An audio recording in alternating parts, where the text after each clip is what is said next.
Hello, everyone.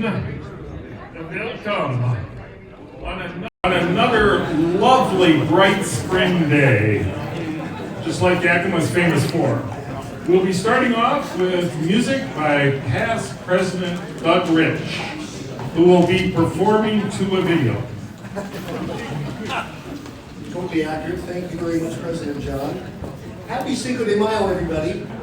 Originally, this was a celebration of the Mexican defeat over the French at the Battle of Puebla 130 years ago to this day. It's acknowledged more in America than it is in Mexico of the Mexican culture. But more significant to Mexico is the Mexican Revolution, which lasted from 1910 to 1920 as a series of regional conflicts that transformed the Mexican culture and its government. One of the most famous and representative ballads of the Revolution is a song called La Adlita, composed in honor of all the women who participated in the Revolutionary War. Since then, the song has come to signify a woman warrior, or a soldadera, as well as all brave men and all brave women of Mexico. And while the ending of this video is a little bit outdated, like maybe by about 100 years, I'd like you to enjoy a little taste of history to our partners south of the border. Sin más publicidad, señoras y señores, les presento La Adlita.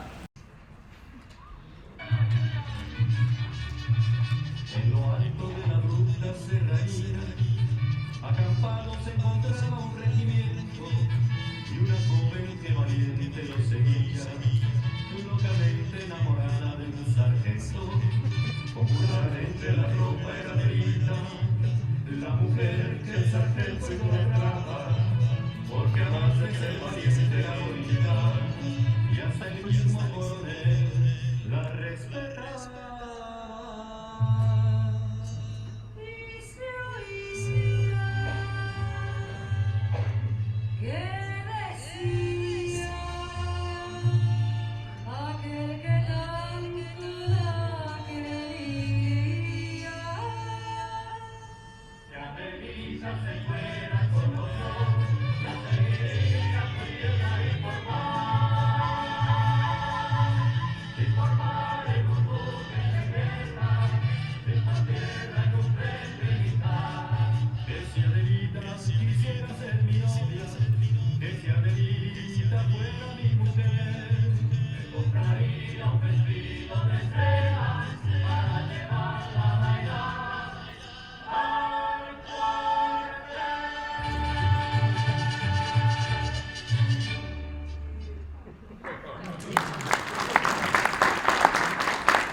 Great way to start off our Cinco de Mayo meeting day.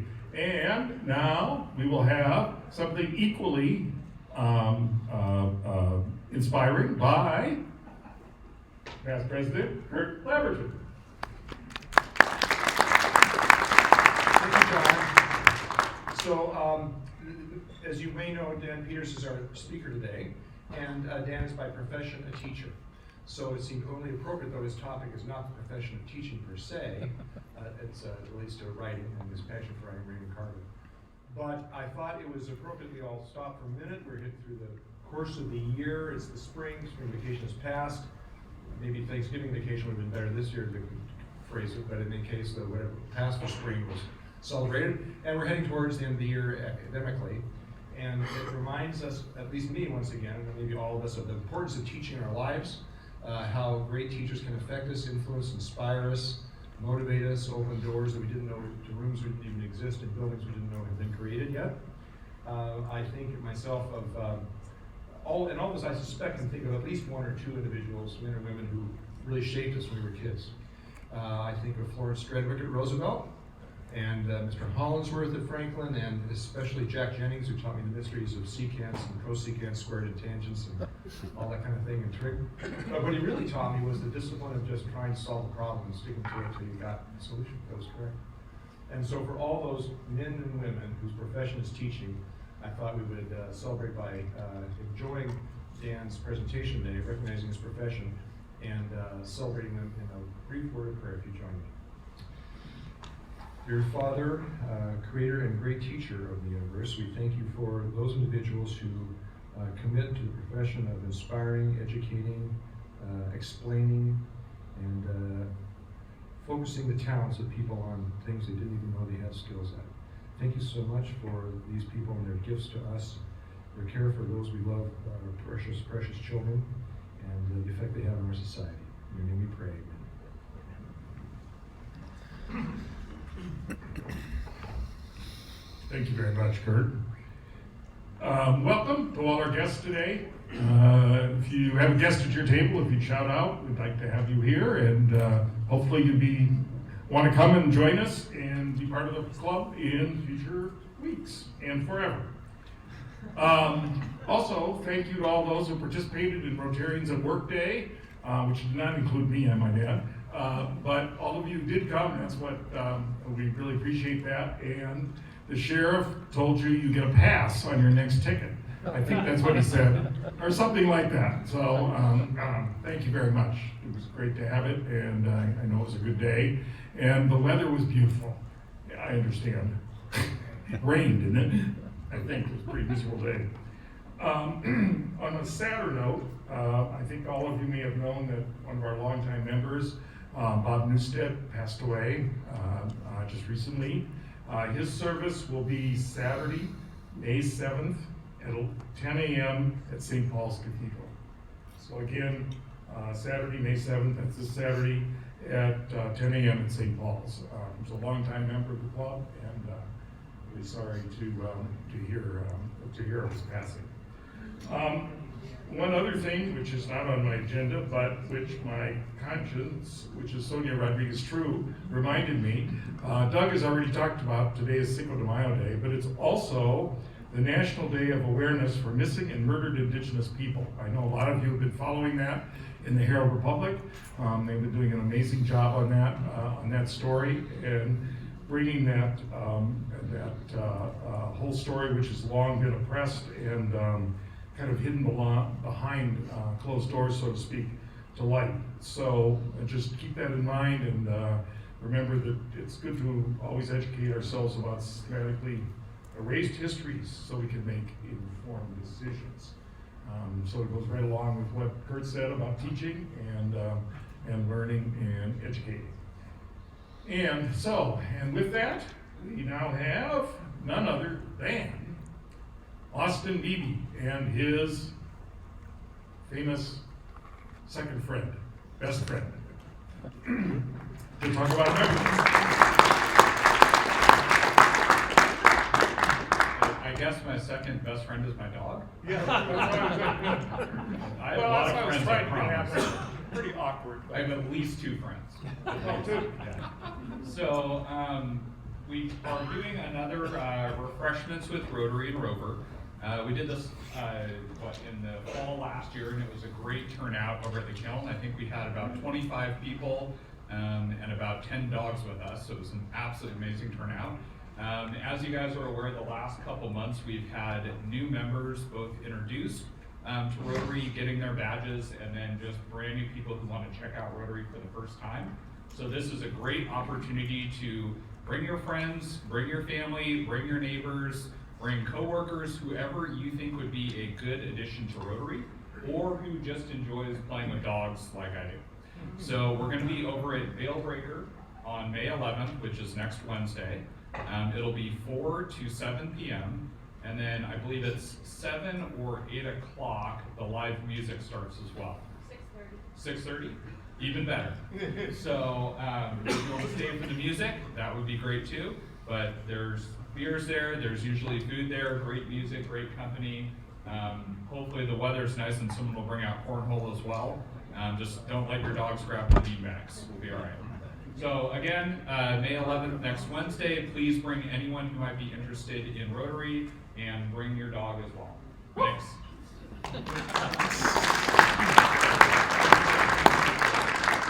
I seem to have a hard time announcing that particular event, both last time and this time. And Austin, I do know you have more than one friend. So, just two, okay. All right, Sergeant at Arms today, Rob Phillips.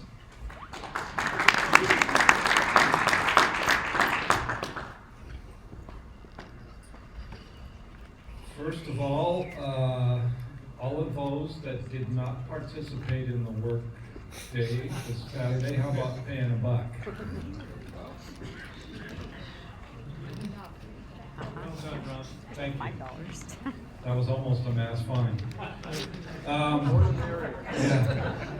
As many of you know, some of you know, not all of you, but some of you know, I've spent the last, the last 40 years in the world of advertising. Past President Bob DiPietro and myself had an ad agency together and worked with our dads before that, and we've sold it to Kelly Gasoline, so he was also a good Rotarian member. But I've always been interested in advertising, and I've always felt like it's kind of a microcosm of, if you look at ads from different generations, it's a microcosm of what's going on in the world at that time, in America at that time, the clothing, the hairdo. I mean, in 30-second TV commercial or in a print ad, you can kind of just tell what was going on. And so these have been popping up here and there, but I went and did a little research and just found some old ads that really are kind of head scratchers and kind of funny, and so I thought I'd share a few of them with you today. First is, some of our dentists can tell us if cocaine is still used to treat a toothache. I'm sure there's some patients that would love to have it, but that was a thing, I guess, back then. Who knew you could eat Vaseline? That was one of the big selling points of Vaseline back in the day. Babies were big. Babies were big in lots of ads. And if you wanted to treat your child from keep flies away from you, just sprayed them with DDT. Yeah, that was one way to do it. Or you could load them up in asbestos, and that way, if your mom spilled something off the stove on them, they'd be fine. Or they could play with matches. See that? Play with matches, and they'd be fine. And even no more cigarette butts on their skin. Isn't that sad? Well, and the new safety razors, might as well just give it to the kid, let them play with it. That was the new safety razor by Gillette. I guess that just proved that anybody could use it. Or we could feed our babies sugar soda. That was another big one. Or play with revolvers. They had revolvers that were child-proof, I guess. So, just pretty interesting. And babies were used to sell cigarettes. You know, mommy won't be quite as mad if she gets to smoke her Marlboros. Of course, athletes were always promoting cigarettes because it was good and healthy. It made your lungs work well. You get a lift from a camel. And of course, doctors were big pushers of cigarettes. That's the one. Camel's the one the doctors liked. And pregnancy. Don't worry about smoking a pregnancy. I'm a prime example of my mom smoked probably every day of her life while she was pregnant with me, and then for the next 18 years of my life. I'm surprised I haven't died of 6 diseases. Here's a good one, asthma cigarettes. Those two things don't seem to go together at all.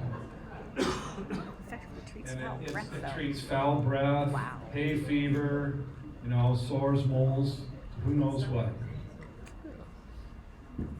There was a little bit of oh my God! Wow! Don't go there. Wow! All the men pay up on this one. I actually had a Subaru just like that. But and then, of course, what woman wouldn't want to hoover under the Christmas tree come Christmas? Show her your love. No, not a tennis bracelet or a nice piece of clothing. Get her a vacuum cleaner. I've received an iron before. And the big one was fat. And they had all kinds of get thin quick. And this one used tapeworms. This is what got me. They're easy to swallow. And then if you didn't want to swallow the worms, you go now with live tapeworm eggs. Lard be gone. That's a good name. Or you could just use a soap. Just wash yourself with a soap and it'd make you skinny. No, this was before truth in advertising, obviously. So that's it. Well, if any of you were alive and recognized some of those ads, no need to pay a buck. Anybody that hasn't seen any of those, pay $1, please.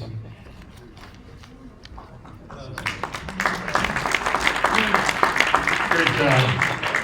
I remember one of the first tours I led, which was a bus tour, and it was all really elderly people, which means they were about my age at that time. And we were sitting up at the front of the bus, and I turned to the person next to me and I said, "Someone's smoking pot on this bus."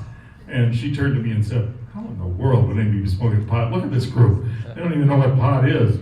Well, so I got up and walked back, and sure enough, there was a lady back there who had a little lid from a jar, and in it was this substance in which she was, she had lit a match to it, and it was giving off a little bit of smoke and fumes.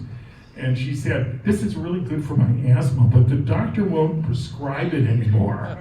And that's because it was pure marijuana. So now she could use it again, so what the heck. All right, to introduce our program with that piece of worthless trivia, we have Craig Gilbert.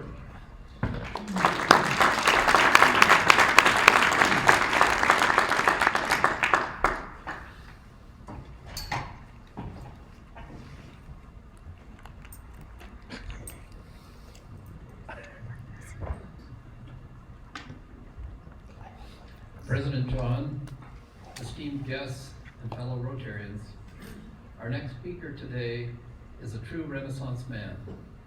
Dan Peters is a poet, scholar, a teacher right here at YVC, book publisher, and member of the SELA School Board. Today, Dan will talk about the poet and short story writer Raymond Carver, one of the most celebrated writers in our times. Born in Skaney, Oregon, Raymond Carver grew up in Yakima.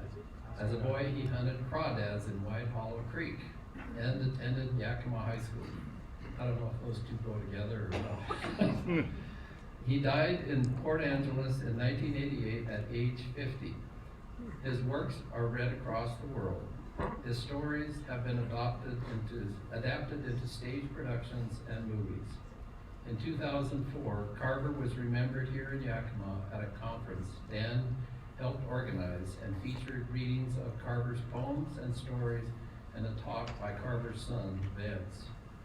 Carver remains such a powerful influence on today's writers that it's a wonder we don't have an annual festival in his name in Yakima. John, there's a job for you. Today, Dan Peters' talk is titled Falling in Place, Ray Carver's Connection to Our Northwest. I'm looking forward to this. I'm wondering, how did Yakima shape what became a great artist? How much of Yakima can we see in Carver's writing? Dan is speaking to us via Zoom from Norway, where he is a Fulbright scholar, and making a bit of history for our club. This will be Yakima Rotary's first transatlantic Zoom call. It's a little after 9 p.m. in Norway. Please join me in welcoming from across the ocean, Dan Peters.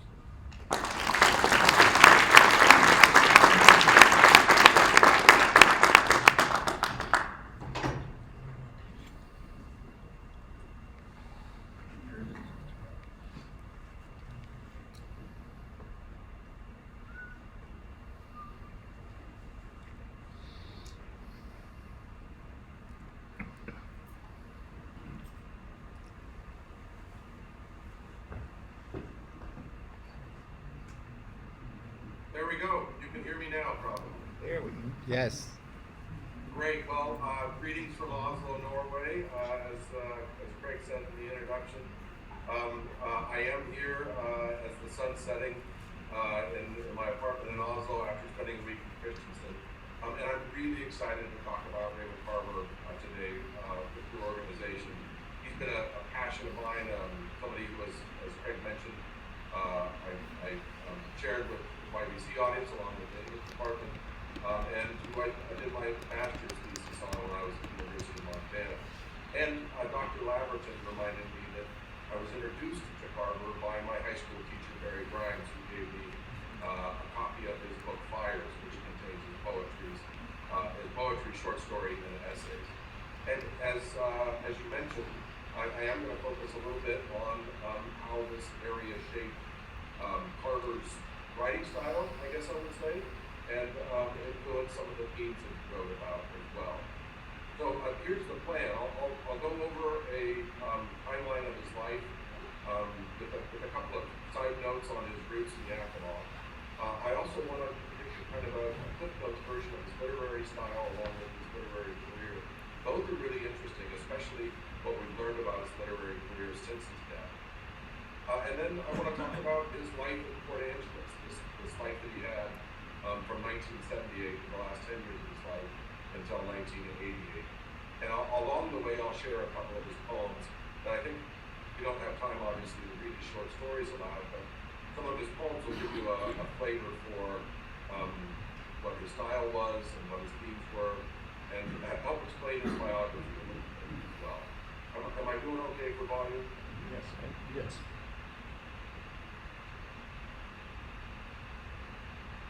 Can you hear me okay? Yeah. Yes. All right, so as mentioned, I am over here as part of the Roving Scholar Program for the Fulbright Program, the State Department of Educational Outreach. And unlike most Roving Scholars, or excuse me, unlike most Fulbright grantees who are stationed at a university, I actually get to travel all over Norway, which has been an incredible opportunity. As you can see, I've had trips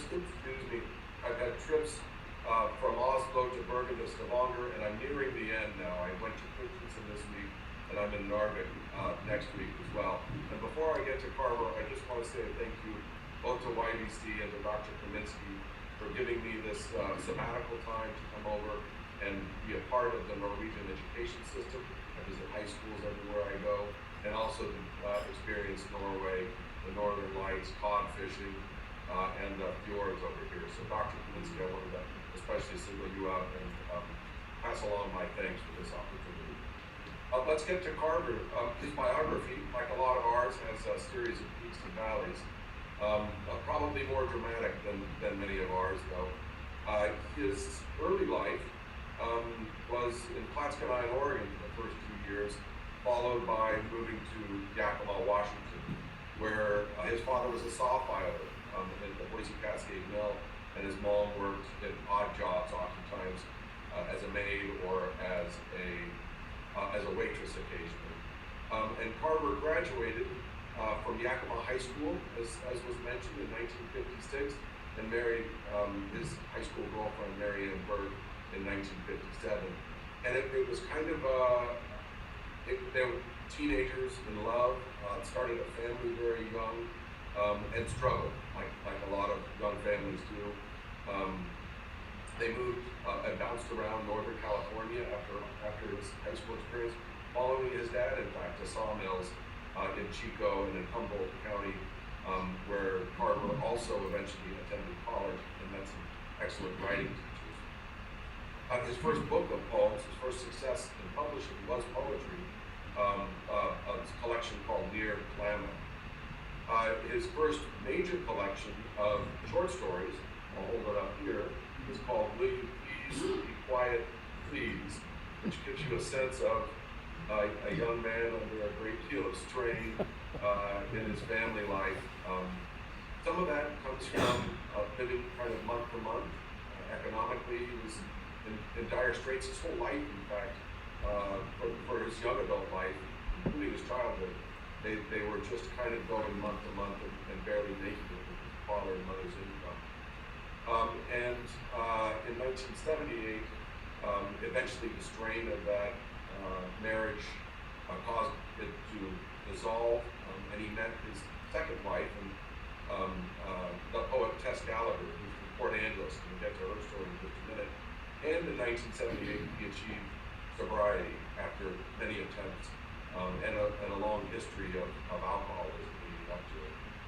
His roots in Yakima, just to give you a little bit more detail on it, he lived down near the fairgrounds on 15th Street. The house that he lived in, we think now is burned down and there's a trailer that's there, but when he lived there, it was dirt roads and fishing for him a lot of the time. In fact, he would go to Sportsman's Park with his rod sometimes after school and go fishing. And he lived, as I mentioned, not a pretty existence in his childhood. His father was an alcoholic, and he passed that to his son. There's a lot of what has been referred to as domestic havoc, which not only gave him this love of fishing, but a dark sense of humor. I'd like to read a poem that he wrote about a photograph that he found of his dad, and it's called "Photograph of My Father in His 22nd Year." It'll give you a sense of this domestic havoc along with fishing and a father to son connection. He says, October, here in this dank, unfamiliar kitchen, I study my father's embarrassed young man face. Sheepish grin, he holds in one hand a string of spiny yellow perch, in the other a bottle of Carlsbad beer. In jeans and denim shirt, he leans against the front fender of a 1934 Ford. He would like to pose, bluff and hearty for his posterity, wear his old hat cocked over his ear. All his life, my father wanted to be bold. But the eyes give him away, and the hands that limply offer the string of dead perch and the bottle of beer. Father, I love you, yet how can I say thank you? I who can't hold my liquor either and don't even know the places to fish. Carver, his tone, I think, is often very straightforward, as you just noticed in that poem. There's a kind of an empathy for the underdog, the unlucky underdog, you might say, and a lack of pretense that I think in some ways reflects Yakima Valley, this lack of pretense, the love of the underdog, as well as his love for fishing and hunting. And most of his short stories, interestingly, take place indoors, some of them referring to Indian painted rocks, some to this gazebo at the fairgrounds, some to Sportsman's Park, but it's rare for that to happen. Most of his short stories take place inside, while his poems have a kind of a return to nature feel to them. You wouldn't call him a nature poet by any means, but the poetry definitely is something that he connected with the outdoors. In fact, some of his first attempts to publish were in like Field and Stream and hunting magazines before he became a literary writer, I guess you could say. He also mentions, I have to say this since I can steal it, he mentions Playland in some of his correspondence and going to see the Dorsey brothers when it was a hot happening place in the 1950s. And as Craig mentioned, he did graduate from Yakima High School, but that poverty was never very far. In fact, when people would drive him home after school, he would be so embarrassed of where he lived. And his house, I don't know if you can see it right there, maybe you can't, was one of the last houses to get indoor plumbing. So he had an outhouse on 1515 South 15th Street that he didn't want other people to see. So that embarrassment, that trauma of an alcoholic family and of economic deprivation really kind of followed him from Yakima in some ways. However, his story has some twists still, more peaks and valleys. After his falling in love with Tess Gallagher and moving to Port Angeles, he won the Guggenheim Genius Grant, which he used to promptly go out and buy a Mercedes-Benz. So he was for the underdog, but he was more than happy to have a little bit of breathing room. And two of his most important books were published during this time in Port Angeles. What we talk about when we talk about love, is that volume right there, and the book Cathedral, probably his most famous and most often repeated short story is Cathedral, which comes from this book, most often anthologized. Also during this time, Carver in Port Angeles, sadly, after 7 years of sobriety, never did stop smoking, and lung cancer was discovered in 1987. They treated it, I think they operated on it, but in 1988 it returned. That year was also the year that his collected short stories, Where I'm Calling From, appeared, along with several new additional stories. And on August 2nd, 1988, in fact, while I was house sitting for my English teacher, I went outside and picked up the newspaper to find out that he had passed away. As he said, he had taken the boat to the other shore. After his death, there's been a lot that's happened after his death. I'll get to in a minute. But he posthumously published a book of poetry called New Path to the Waterfall. All right, a little bit about his literary style and career. If you think about Hemingway's style, you have a pretty good sense of what Carver's style was, which is that there was a great deal of restraint in how he expressed himself. The written text being things like plot, narrative, and dialogue, while the subtext were those things that we sometimes hold back on when our emotions are especially strong. Thoughts, feelings, motive, and symbolism. So that iceberg from Hemingway comes from his experience in being psychologically wounded, I guess, in World War I. And for Carver, 50 years later, writing 50 or 60 years later, it was as a result of the wounds he suffered living in the home that he grew up in and the lifestyle that he lived until he achieved sobriety. About his career, a quick note about his career, it's often referred to as an hourglass. And this is a really important detail to understand Carver. His collections have this expanded shape, then narrowed down to what's called minimalism, and then towards the end of his career, his stories get longer. So these three books are roughly the same number of stories, but you can see that middle collection, what we talk about when we talk about love, the stories are short, sometimes a page or 2 pages long. So almost like prose poems, his stories became cut it way down to the marrow, he said.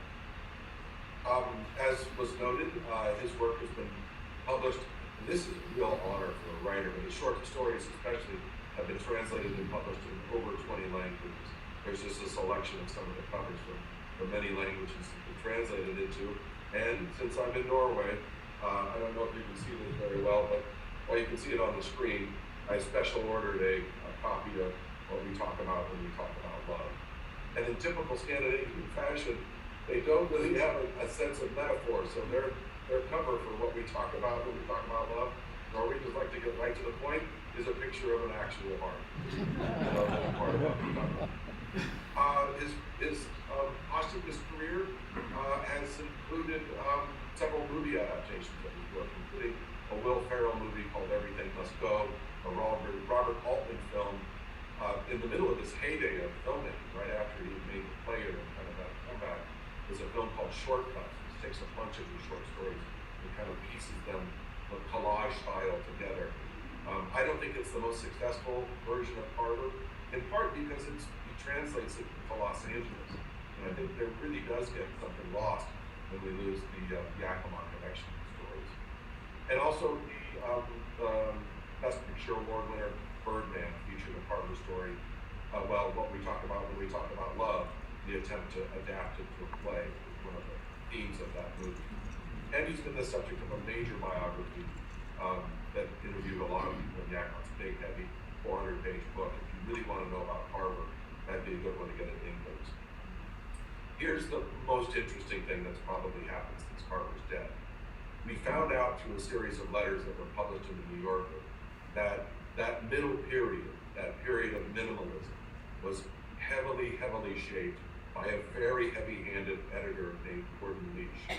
You can see the ending of one of his stories, one of his most well-known stories, was absolutely eviscerated by the red pin, or I guess the X mark of Gordon Leach as editor. And even words were added to it that were not Carver's. So that middle period had a lot to thank for Gordon Leach, but it was something that Carver really pushed hard against. He didn't want to go as far as Leach went with cutting his work, but ended up going along with it. After these letters were published, revealing this back and forth between author and editor in the New Yorker, his literary executor and widow, Tess Gallagher, published, I guess you could call them the restored or director's cut versions of those stories collected in a volume called Beginners. So if you want to read the way Carver intended the stories to be, you would read this book rather than the book what we talk about when we talk about love. I personally, I pick and choose. I like some from the very minimalist period, but I also like some of them that have been expanded as well. There's a bigger heart in the expanded ones, and a more of a humane and human feeling. To go back to his biography, when he returns with Gallagher to Port Angeles, his life kind of opens up. Some of it's the sobriety, some of it is returning back to an area he loved and to fishing with friends. Depending on who you talk to, he wasn't a very successful fisherman, but loved doing it anyway and loved hanging out and gossiping with his literary pals in Port Angeles and in other places. And his life really had this kind of upswing to it. And he wrote a lot of poetry during that time. He kind of turned towards poetry and continued to write short stories, but poetry really dominates this period of his life. His poems have been collected in a volume, I have it right on hand, called All of Us. Oh, here it is. Called All of Us.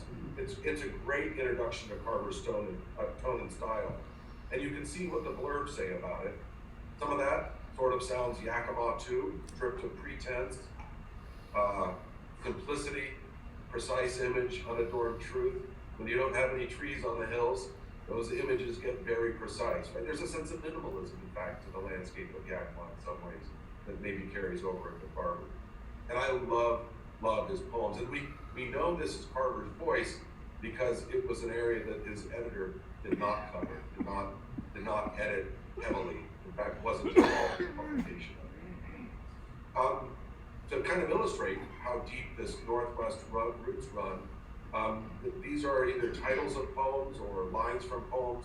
He wrote about the Rogue River, Klamath, Cowiche Creek, Deschutes, Venus Ridge, one of my favorite poems, where he goes back into his childhood and thinks about how he almost got bit by a rattlesnake. He and his friends were up hunting on Venus Ridge in high school. One almost got bit by a rattlesnake. And then he kind of flashes forward to say what's happened to all of those friends since then. It's a beautiful poem, and of course Sportsman Park, and he writes about Vantage as well. You might see some of the Northwest in his obsessive images as well. If you take this book and do a word search for water, it turns up 261 times in his poems. For wind, 265 times in his poems. And he mentions fish 143 times in his poetry collection. His later poems are really beautiful. These two books, Ultramarine, which my sister gave to me for my 20th birthday, and New Path to the Waterfall, which was published posthumously, were written around the same time, but published as separate volumes. They deal with his cancer diagnosis, they deal with the natural world around him, but there's this sense of thankfulness and a kind of a journal style to them. So there's Venus Ridge right there. And as he was aware of his own death, as he approached his own death, one of the things that really stands out for me is his bravery in confronting it, in writing, and a sense of humor about it, and the fact that he didn't, as I say here, curse or question his luck. Death appears 82 times in those collections of poems, but mourning appears 20 times and love appears 294 times. There's a great poem called Gravy that's on his gravesite in Port Angeles. And another poem I want to read for you now called Where Water Comes Together with Other Water. He says,